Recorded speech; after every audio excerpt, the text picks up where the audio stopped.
Hello everybody, it's Slabtilt again, and welcome to John Carpenter's Halloween.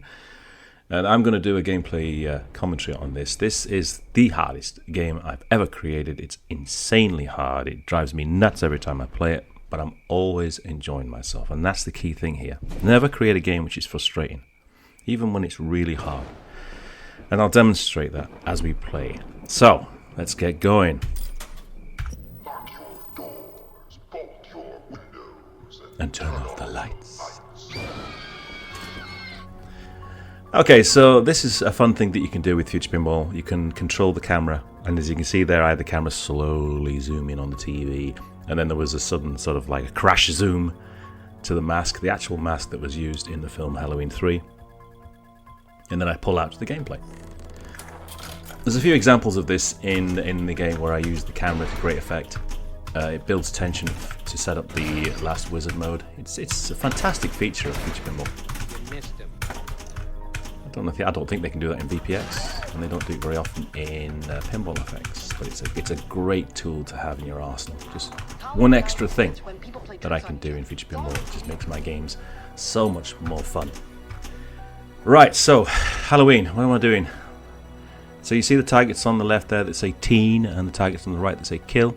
I've got to complete those to start the next Michael kill. Now what happens is Michael will close in on the selected teen, which is in film order to how they're dispatched in the film, and you have the option to save them by making the shot. In this game you are playing the role of Dr. Loomis. All the characters in the film are in this game, including Laurie, played by Jamie Lee Curtis, of course. Many different actors played Michael, which is kind of bizarre because his body shape changes from film to film, which I thought was quite odd.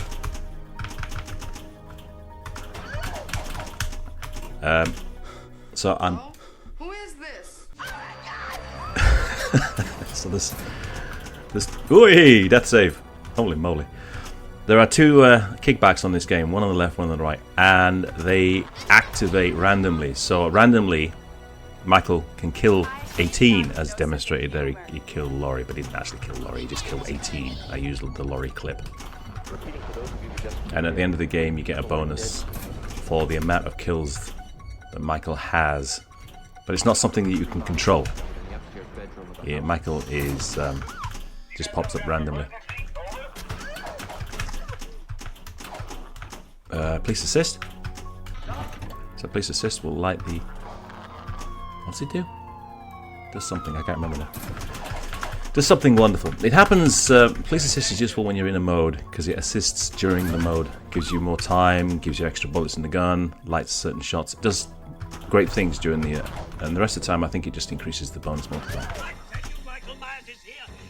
Alright, this is the kill. Right. There you go.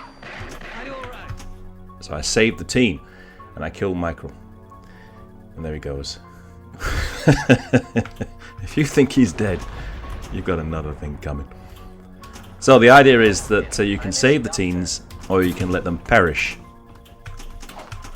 And the last one is Laurie. And you have the option to save Laurie or let her perish. Now the insert there is lit. It says save teen on the main inserts, because I'm playing on easy mode. Now, easy mode... because this game is insanely difficult. I've activated easy mode just for this filming because I won't last very long. So it's more generous with the ball saver, it's more generous with the mode timers. The kill teen targets don't reset between balls. This thing has a comeback, an instant comeback if the ball drains in the cowardly retreat lane, which is the middle between the flippers. It can instantly come back. So that ball will just be allowed to drain while there's another ball immediately added to the playfield. So there's a lot of things to make this game much easier. And this is my way of helping people get to the wizard mode that wouldn't normally get anywhere near a wizard mode. So it's called easy mode. It's very simple. And also in this game, as demonstrated in the last video, is the option, if you get enough points, to go into the Haddonfield store, which is the same store that Michael went to when he got the mask and the knife. So you can go to that store and you can buy perks for the next game. So this is, in fact, my Star Wars and Blade Runner games are the very first rogue-like pinball games ever created. Rogue-like means that you can buy things for the next game. You know, you play a single game, and then the game resets, but every time you come back to the game, you're a little bit stronger, you got a little bit more experience, and that just continues the longer you play. And that is by using the store. The Haddonfield store will add more time, increase the bonus. I mean, the ball save timer.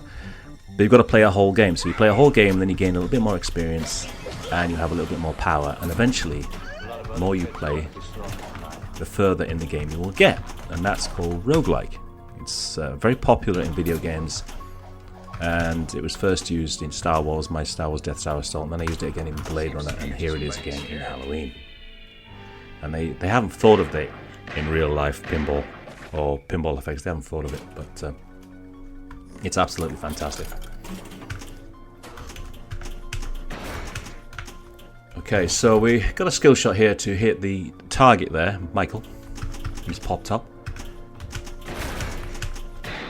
So if you hit him 3 times, you get the super kill shot. I don't call this a skill shot, I call this a kill shot.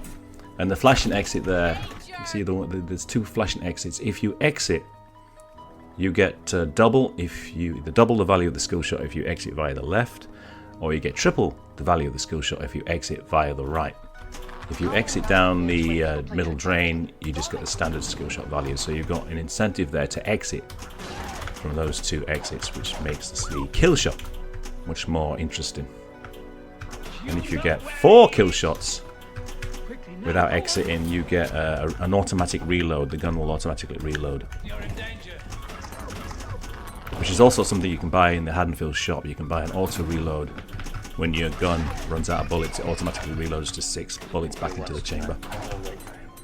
But that's a perk that you have to buy in the Haddonfield shop at the end of the game. So you see how useful that would be when you come into the next game. You've got like an extra perk that can help you. Now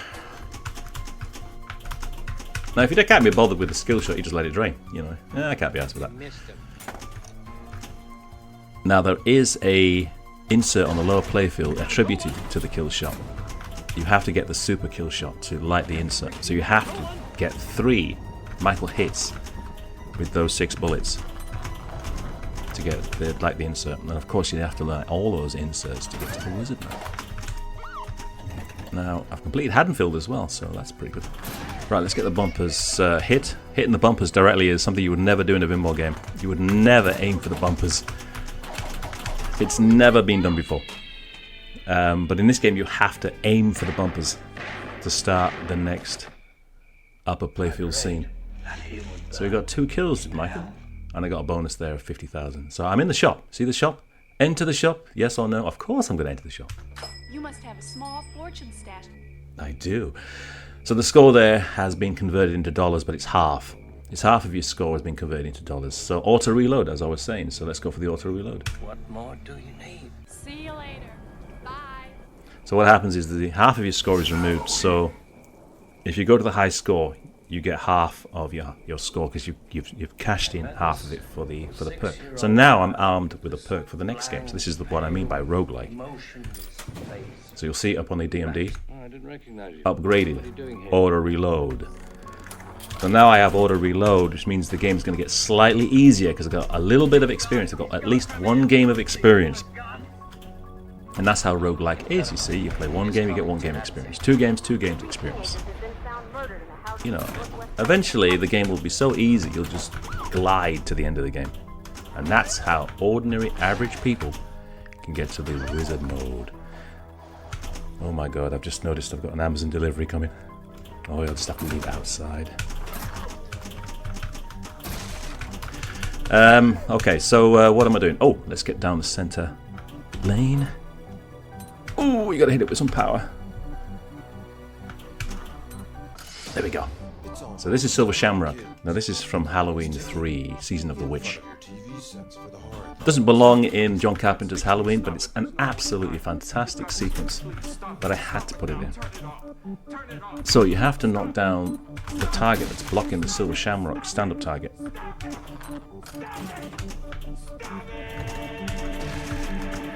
To stop the transmission. So the transmission is continuing, and I have to hit the pumpkin target to stop it. There we go.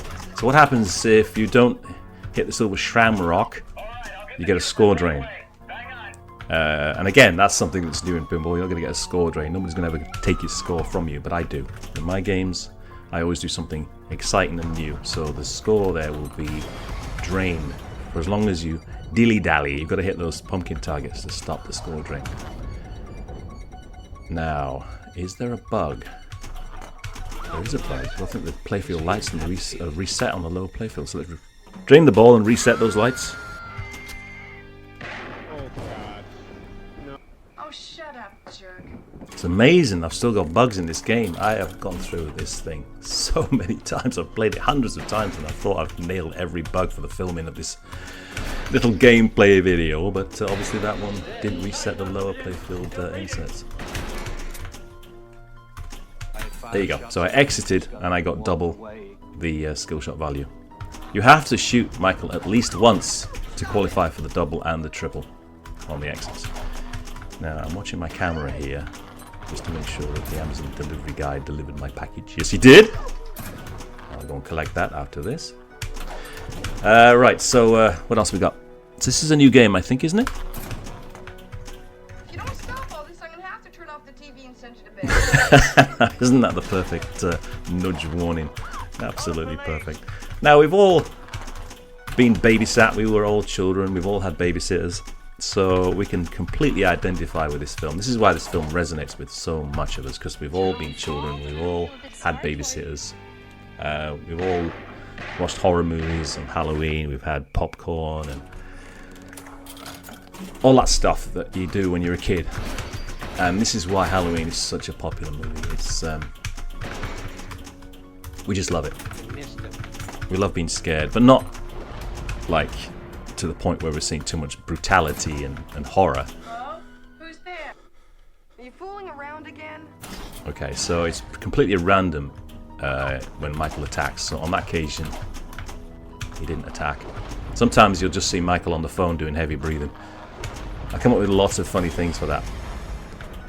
On a standard game, you just get a kickback. I mean, how boring is that? Just have the ball fired back into play. No, you can do so much more with a kickback. So much more. And why have one when you can have two? Right, what am I doing? Double scoring is activated. See, double scoring is activated for 10 seconds or 20 seconds, I think it is. So I'm going to take full advantage of that by starting something. I didn't take advantage. So you can have 2 times score and 3 times score. Right. Oh! So here's me smacking the action button on the lockdown bar.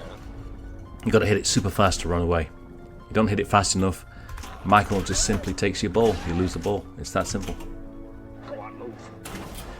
So that's a new feature that wasn't on previous versions of this. I wanted to add a little bit of panic. So Michael will appear randomly and try and kill you. Well, take your ball anyway. Adds a great deal of tension to this game. If you can create a pinball game where random things happen, the player cannot possibly predict what's going to happen. The most boring pinball games you'll ever play are the ones where you just know exactly what's going to happen because you've played them to death. You've got to have random events in a pinball game. It's absolutely essential. Otherwise the player's just going to get completely bored. I mean, I'm the player and I get bored. So I always add random events in my pinball games. Repeating for those of you who just tuned in, 3 people are dead tonight. Okay, so that's the news broadcast. Now that's making good use of that little TV at the top there. So that TV is being used to relay certain information. It's not going to endlessly play movie clips, which completely ruins a pinball game in my opinion. If that thing was just playing movie clips all the time, like a bloody pin-up, what does it call them? pin-up player, whatever you call those things on VPX, where it's just like constantly playing movie clips. I hate that. That completely kills a game's atmosphere and immersion. Just completely kills it. And Stern do it as well, and Jersey Jack, they have these movie clips playing all the bloody time. They don't understand, they have no idea. But it kills the immersion, it kills the atmosphere. You just gotta limit them. So here we have the upgrades. See? Plus ball saver. Good. So now I have auto reload, and now I have an extra time on the ball saver. So the game is getting easier and easier and easier. You see?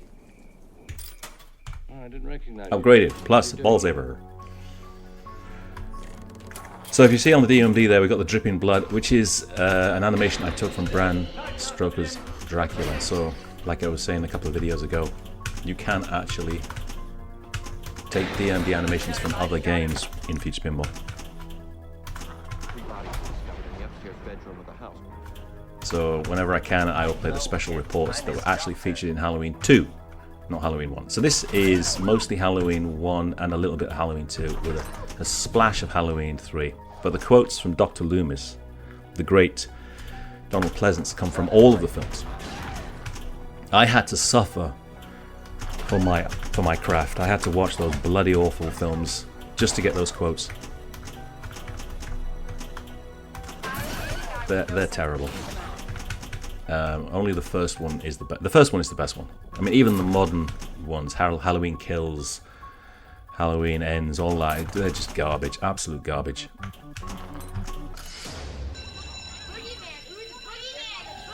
Ooh, the boogeyman! You got to smash the house, the windows in the house by hitting the Michael targets. Now you only get one chance at that, but there will be a perk that you can unlock at the shop where you can have another crack at it. But yeah, one chance to smash all the windows. And then Michael shows up, and then you've got to run away. And that is a combo. If you make combos, you increase the multiplier there on the flipper inlanes, but only when you make combo shots. And I show the graphic on the little screen on the LCD, and on the HUD TV as well. Oh, who's dead? Annie Brackett is dead. No, not Annie Brackett. Annie Brackett is the first one. The first one killed in the film. She's the sassy one, you know, the Laurie's best friend. Okay. So I found the names of these characters, their full name, including their surnames. So that's what you'll see on the DMD. You'll see who it is, and I think the next one's the young girl with the titties. She's the next one to go, and then you see Bob Sims is the next one to go, and then you've got the first girl killed in Halloween 2. She's the next one to go, and I think at that point, then I go straight to Laurie, because Michael Myers does kill other people. But I'm only interested in the teens that he kills, not the hospital staff that he kills. Okay, so obviously I'm never going to beat this game. This game is way too difficult for me to get up to the wizard mode. In these early stages, if I play it enough times and I get those perks, the game will get easier and easier. But as soon as the game resets, you know, if you turn this machine off or exit this program, you know, you have to start all that progress again. But it's a possibility, you know, the Stern could add it to their insider thing, you know, where they could have roguelike incorporated into their insider thing, where they can go from game to game. If they wanted to pinch my idea, of course. And of course they will. Of course they will. It's a fantastic idea. Of course they're going to pinch it. Everyone's going to pinch it. Roguelike. Look it up. Player 1. Lives remaining 4. Let's do it. Oh! You little beggar. He got me! Oh my god. Now obviously, that gets harder and harder. You gotta smack that action button much, much faster. And on that occasion I was hitting the hell out of it, and he still got me. So I lost a ball. Simple as that. Ball lost. That's the threat. You see? The only thing that scares a player is losing the ball. Especially when you consider that the points in this game are absolutely relevant, because the points will allow you to buy perks in the shop. So points are relevant in this game.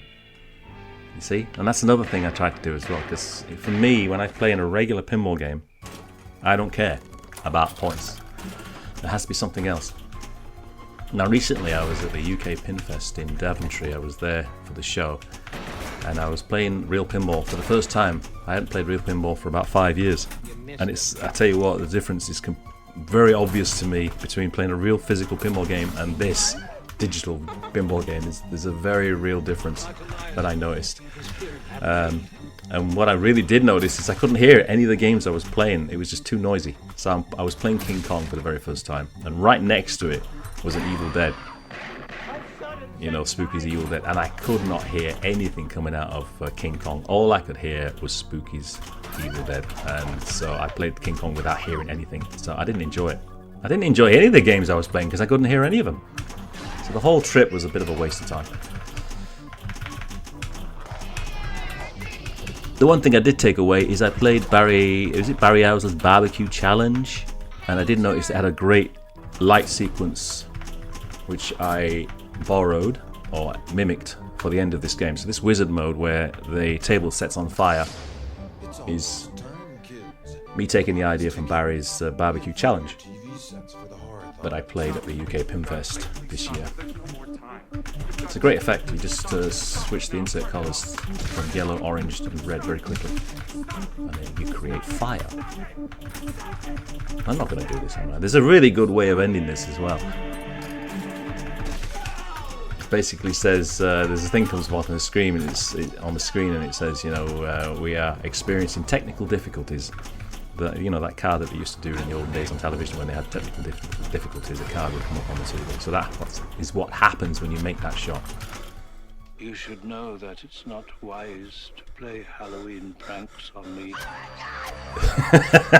It's another good funny line, you see. Now, you've got to dig deep for that line. I don't know which Halloween it is.